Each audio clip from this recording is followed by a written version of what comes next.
রুশ সেনাদের ভয়াবহ আক্রমণে কুরস্ক অঞ্চলের দখলকৃত এলাকা থেকে পিছু হটছেন ইউক্রেনীয় সেনারা। রাশিয়ার প্রতিরক্ষা মন্ত্রণালয় দাবি করেছে তারা অন্তত ৬০টি গ্রাম পুনরুদ্ধার করেছে এবং কুরস্কে ইউক্রেনীয় সৈন্যদের ঘেরাও করার চেষ্টা করছে। টেলিগ্রামে পাওয়া ভিডিওতে দেখা যায় রুশ সেনারা অগ্রগতি লাভ করছে এবং ইউক্রেনীয় সেনারা আত্মসমর্পণ করছেন।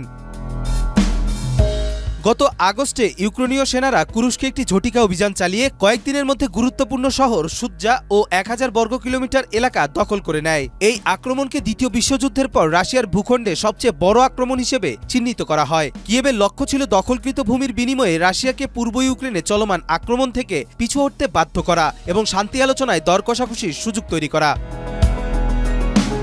তবে কয়েক মাস পর রাশিয়ার শক্তিশালী পাল্টা আক্রমণে ইউক্রেনের প্রতিরক্ষা লাইন ভেঙে পড়েছে। ধারণা করা হচ্ছে রুশ সেনাদের সঙ্গে উত্তর কোরীয় সৈন্যরা কাঁধে কাঁধ মিলিয়ে লড়াই করছে এবং তারা ফ্রন্ট লাইনে গুরুত্বপূর্ণ ভূমিকা পালন করছে। যুদ্ধক্ষেত্রের ওপেন সোর্স মানচিত্রে দেখা যাচ্ছে যে কুরস্ক অঞ্চলে কয়েক হাজার ইউক্রেনীয় সৈন্য ঘেরাও হওয়ার ঝুঁকিতে রয়েছে, যার অধিকাংশই উচ্চ প্রশিক্ষিত এবং অভিজ্ঞ।